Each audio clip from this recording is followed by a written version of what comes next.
Olá pessoas, sejam todos bem-vindos ao canal H de História. Se você chegou por aqui, seja muito bem-vindo e aproveite para ficar com a gente até o final desse vídeo. Hoje nós falaremos de um momento em que só os ricos é quem iriam para o céu. Se você era pobre, estava condenado ao inferno. E um momento também em que o Papa não mandava na igreja na Inglaterra, quem mandava era o rei. E sabia que houve também um momento em que se você não fosse católico, você corria o risco de morrer na fogueira? Isso mesmo, é o que nós vamos verificar depois da vinheta. Roda essa vinheta aí.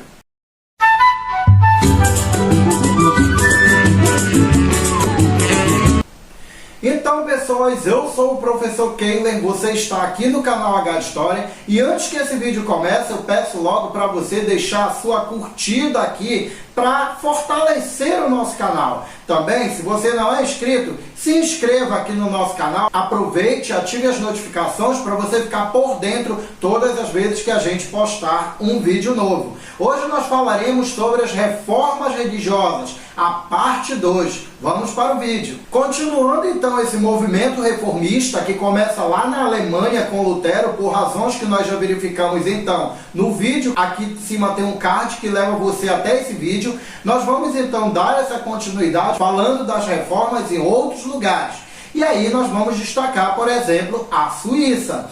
A Suíça, naquele momento, se destacava por ser uma região predominantemente comercial. Ali a gente verifica que o comércio ele já estava bem desenvolvido e isso automaticamente também fazia com que a burguesia daquele local fosse uma burguesia extremamente expressiva, que já tinha um determinado posto, já tinha um determinado espaço social e uma importância econômica que é inegável naquela localidade. No entanto, a gente verifica que a presença da Igreja Católica e, ao mesmo tempo, as pregações da Igreja em relação ao comércio, como a doutrina do justo preço, a usura, eram pregações que eram incompatíveis com o desenvolvimento comercial, com a projeção da burguesia e com os interesses desse grupo ali naquela região. Embora a igreja comercializasse as relíquias e outros elementos, inclusive como as indulgências, a gente verifica que para ela era muito importante que a burguesia não se desenvolvesse. Então isso por si só já é um forte motivo, já é uma forte razão que a gente pode então apontar como os fatores que levariam à eclosão de uma reforma religiosa ali na Suíça, ou seja, a burguesia reagindo às pregações da igreja e naturalmente contra ela mesma. É no início do século XVI, mais precisamente na década de 20 deste século, que nós vamos verificar a eclosão de um movimento reformista dentro da Suíça. A Suíça, então, ela iniciaria esse movimento reformista ali por volta de 1529 com uma figura chamada Ulrich Zwinglio, que vai então iniciar uma série de críticas contra a postura da Igreja Católica e as suas pregações. É importante destacar para vocês que a maioria das pessoas ali naquela região já eram adeptas às pregações de Lutero, inclusive se colocavam como seus seguidores. Muitos burgueses já estavam seguindo uma outra religião que era luterana por ser contrária à Igreja Católica. Então, como a situação estava muito delicada, qualquer pessoa que aparecesse então desafiando a Igreja Católica, ela teria imediatamente muitos seguidores. Foi isso que aconteceu com Zwinglio. Quando Zwinglio desafia a Igreja Católica, nós vamos ter então naquele momento o início do movimento reformista, porque de um lado nós teríamos esses reformistas apoiando Zwinglio e do outro lado os católicos apoiando a Igreja Católica, que vai gerar naquela região uma guerra civil entre os dois grupos.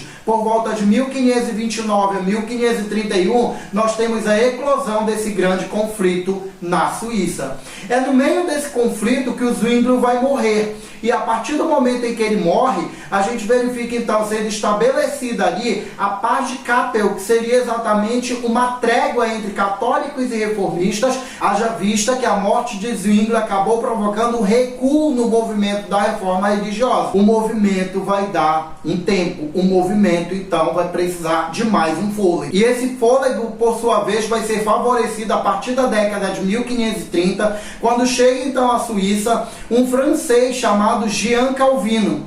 O Jean Calvino era seguidor de Lutero e era um refugiado francês. Haja vista que a França estava muito forte no combate contra o protestantismo. Quando Jean Calvino chega na Suíça, ele percebe que ali é o ambiente perfeito para iniciar uma saga de luta contra a Igreja Católica e as suas pregações. O ambiente era propício, as pessoas estavam insatisfeitas com a Igreja Católica, da mesma forma que a gente vai verificar também uma grande insatisfação com a exploração da igreja ali naquele local. Nesse momento também ele percebe que as pregações de Lutero não seriam suficientes para convencer essa burguesia muito fortalecida naquele local a apoiá-lo. Era preciso adaptar as pregações para uma realidade mais daquela região, para uma realidade mais daquela sociedade, principalmente uma realidade mais dos comerciantes e dos burgueses daquela região. É aí nesse momento que nessas adaptações vai surgir o que a gente chama de doutrina calvinista. E isso daí vai dar então início ao que a gente chama então de reforma religiosa de Calvino, que seria então a continuação do que a gente vai chamar de reforma religiosa na Suíça, dessa vez mais consolidada. Por volta de 1536 nós temos então a publicação da instituição da religião cristã, que vai então colocar ali no conhecimento de todos que tiverem acesso a ela a doutrina calvinista, o que pensa Calvino sobre a religião. E dentre as pregações vamos pontuar aqui as seguintes. O primeiro elemento que a gente destaca aí é a doutrina da predestinação absoluta. E segundo essa doutrina, Calvino já dizia que os homens nascem todos já predestinados por Deus. Deus, na sua onisciência infinita, teria então já no momento do nascimento determinado quem são aqueles que vão para o céu e quem são aqueles que vão para o inferno. Então pouco adiantava as obras, as pessoas já nasceriam predestinadas à salvação ou à condenação. A doutrina da predestinação absoluta também estabelece que haveria uma forma de identificação para aqueles que seriam salvos e para aqueles que seriam condenados. E o sinal da graça divina passaria a ser a riqueza, a prosperidade, os bens materiais, a força econômica que teria o indivíduo. Em outras palavras, a riqueza é o sinal da graça divina. Se o sujeito é rico, ele vai para o céu. E se ele for pobre, naturalmente ele iria para o inferno. Olhem só vocês que coisa interessante para a burguesia. A igreja dizia para essa burguesia que a riqueza adquirida com o comércio era exatamente o que levaria eles para o inferno. Agora o Calvino está dizendo, não, é o contrário. A sua riqueza é o sinal de que você vai para o céu. A sua riqueza é o sinal da graça divina. A sua riqueza é o indicativo da sua salvação. É muito óbvio, gente, que nós vamos verificar uma grande quantidade de burgueses católicos agora migrando para a doutrina calvinista. Inclusive os luteranos vão fazer isso ali na Suíça. E se for pobre, vai para o inferno. Olha que interessante isso. Então quem nasce pobre já está condenado, não tem mais jeito? Teria um jeito, porque a doutrina calvinista também santifica o trabalho. O trabalho passa a ser um elemento agradável a Deus, porque ele também é compreendido como caminho para a prosperidade. Se você trabalha, você tem grande chance de enriquecer. E se você trabalha e agrada a Deus, naturalmente seria Deus lhe dando um sinal de que você seria o eleito ao paraíso. Então as pessoas começam a trabalhar pensando o trabalho de uma outra forma. É muito importante que a partir do calvinismo nós temos uma interpretação do trabalho como um elemento agradável a Deus. Até então o trabalho era praticamente um castigo e ficava direcionado às pessoas que tinham menos posses e que estavam numa condição mais desfavorável socialmente. A partir de agora, o ócio, a preguiça passa a ser condenado como um pecado capital e ao mesmo tempo como um elemento que pode te levar à condenação eterna. E aí é preciso negar esse ócio. Não é à toa que a gente vai chamar esse homem trabalhador, essa pessoa que está direcionada ao trabalho, de um homem de negócio, porque ele nega o ócio, ele nega a preguiça e ao mesmo tempo tempo está muito sujeito e afeito ao trabalho na ânsia de agradar a Deus. Eu poderia dizer que o calvinismo ele foi muito importante para o desenvolvimento do capitalismo, na medida em que ele fortalece o comércio, intensifica as atividades comerciais e lucrativas e muito mais. Ele desenvolve o modo de produção capitalista. É essa religião que a burguesia quer. É essa religião que ela será adepta. No mundo de transição do feudalismo para o capitalismo, não é à toa que a gente verifique que o calvinismo ele vai se expandir muito mais que o luteranismo. Na França, esses calvinistas passam a ser chamados de huguenotes. Na Inglaterra, eles passam a ser chamados de puritanos. E na Escócia eles passam a ser chamados de presbiterianos. Seja qual for a denominação, a ideia é a mesma. A ideia da predestinação absoluta e de valorização das atividades burguesas, naturalmente negando e colocando como pecado algumas atividades que não fosse exatamente o empregar o dinheiro e ao mesmo tempo reinvesti-lo em atividades lucrativas. Calvino condenava o luxo, o prazer e ao mesmo tempo as farras ou qualquer outro modo de diversão que pudesse gastar dinheiro. Era necessário reinvestir esse dinheiro sempre em atividades produtivas. Na Inglaterra, a reforma tem uma outra forma de ser compreendida. É importante também destacar que ali ela acontece de forma diferenciada. A gente percebe então na Inglaterra uma outra questão envolvendo o movimento reformista que não é exatamente uma crítica religiosa. Aliás, na Inglaterra a gente percebe uma reforma com caráter muito político e a gente pode até colocar como estopim um motivo muito pessoal, que seria exatamente uma reforma promovida pelo rei Henrique VIII, da dinastia Tudor, que governava a Inglaterra. É importante destacar que ali nós temos condições favoráveis, porque a Inglaterra ela tinha um desenvolvimento comercial diferente de outras localidades. O desenvolvimento do comércio naquela região fortaleceu então a burguesia. Essa burguesia também era adepta de um poder centralizado desses reis. Então a gente percebe que a centralização e ao mesmo tempo o desenvolvimento comercial, eles se tornam empecilhos para a igreja, da mesma forma que a igreja se torna empecilho para a centralização do poder e também para as atividades comerciais. Embora a gente já tenha essas razões que poderiam indicar como um elemento favorável para a reforma na Inglaterra, o motivo teria sido outro, o estopim que deu então start para a reforma religiosa na Inglaterra seria a negação do divórcio ao rei pelo Papa, na época Clemente VIII. Vamos verificar como isso aconteceu. Acontece que o rei Henrique VIII era casado com Catarina de Aragão, sobrinha de Carlos V, que era imperador do Sacro Império Romano Germânico, que estava naquele momento em conflito com o Papa e no processo da reforma luterana, mas era também aparentada dos reis da Espanha. E como não havia um herdeiro homem, era muito provável que na linha de sucessão a gente viesse ter um espanhol como herdeiro do trono da Inglaterra. Então por isso era muito importante ter um herdeiro homem. É nesse momento que, devido ter ficado estéril, o rei Henrique VIII então vai pedir para o Papa o divórcio. E o Papa então poderia até dar esse divórcio. Acontece, gente, que diante da situação, nós teríamos aí o Papa como aliado do Carlos V na luta com Lutero no Sacro Império. Se ele der o divórcio para o rei, ele provavelmente vai perder esse aliado na luta contra o Lutero, que era o Carlos V, que ao mesmo tempo é tio da Catarina de Aragão. Então ele nega esse divórcio. Então o rei resolve mesmo assim se divorciar. Ele se separa, ele obriga então com que um cardeal local ali na Inglaterra lhe conceda esse divórcio, e aí então ele casa com a dama da corte chamada Ana Bolena.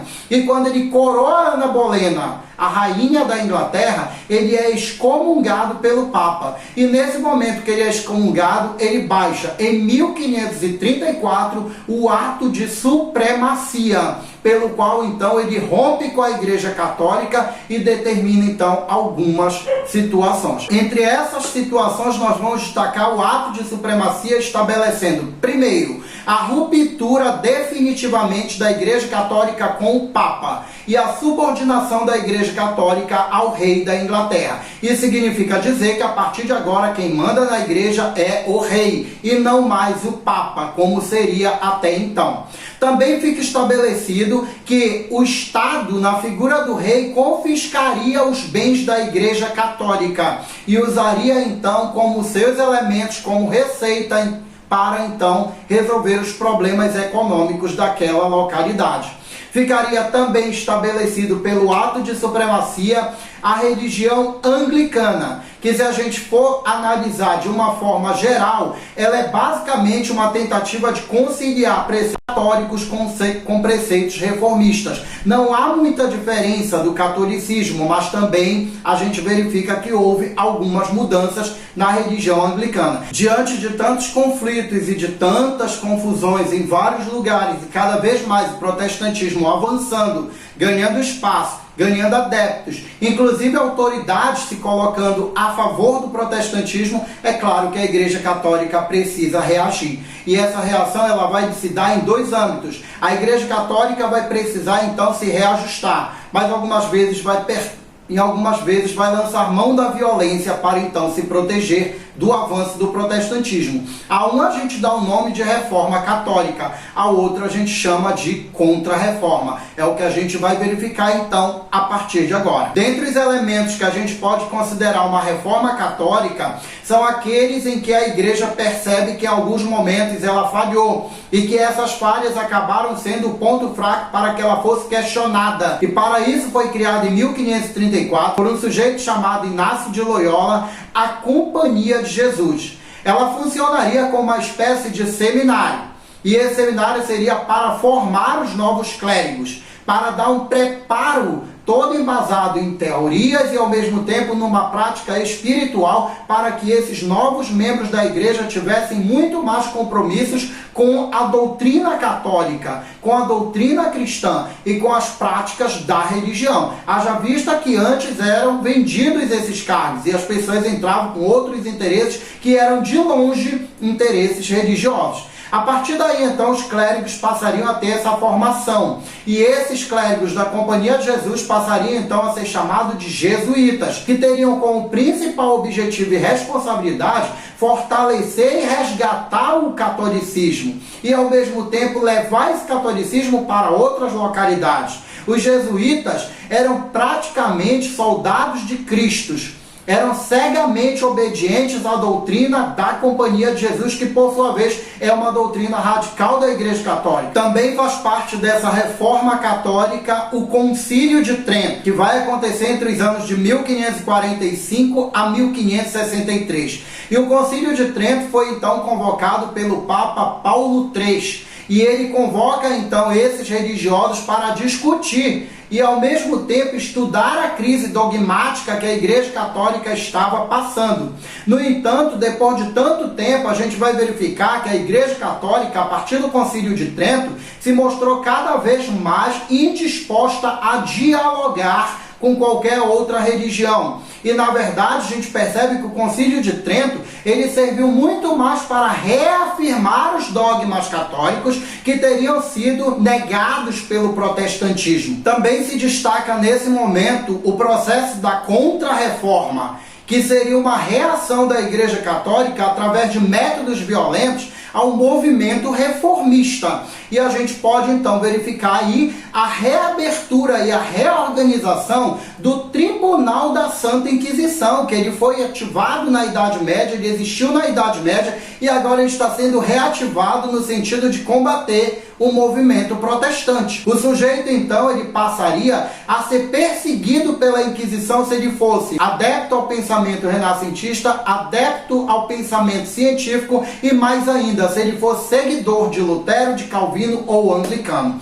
A Igreja Católica vai agir com o Tribunal da Santa Inquisição de forma diferente em alguns lugares, porque alguns reis não deram apoio à Igreja Católica, mas em algumas localidades, como na França, na Espanha e até em Portugal, a gente vai verificar então que a Inquisição teve o maior sucesso. Ela realizava o chamado auto de fé, que seria basicamente julgar o sujeito, condená-lo como adepto de heresia e, naturalmente, eliminá-lo, muitas vezes queimando esse sujeito em uma fogueira em praça pública. Outro elemento que é estabelecido também pelo Concílio de Trento e que a gente vai destacar aqui como elemento da Contra-Reforma é o índex, a lista de livros proibidos pela Igreja Católica. Muitos livros teriam sido queimados, destruídos. Principalmente entre esses livros, a gente vai verificar então livros científicos, livros que seriam renascentistas e livros que seriam protestantes, de Lutero, de Calvino, que seriam condenados. É proibido um cristão ter contato com esses livros e muito mais ainda, ter contato com a ideia desses livros numa discussão, que eles propagassem o que esses livros então trazem ali para a discussão numa roda. Em cada um desses lugares a gente verifica que a reforma religiosa ela acaba contribuindo de alguma forma para o desenvolvimento da igreja mais redefinida e ao mesmo tempo fortalecida ou enfraquecida dependendo da localidade. No entanto, a gente percebe que vai haver também um recuo da ciência, do avanço científico, desse pensamento mais racional, que ele vai então dar um tempo e só vai então vir à tona mais uma vez lá pelo século 17 e 18 com o iluminismo. Eu espero sinceramente que você tenha gostado desse vídeo. E se você gostou, além de dar um like bem maravilhoso aí pra gente, aproveite, deixe seu comentário também aí embaixo. E o canal H História agradece mais uma vez a sua presença por aqui. Valeu!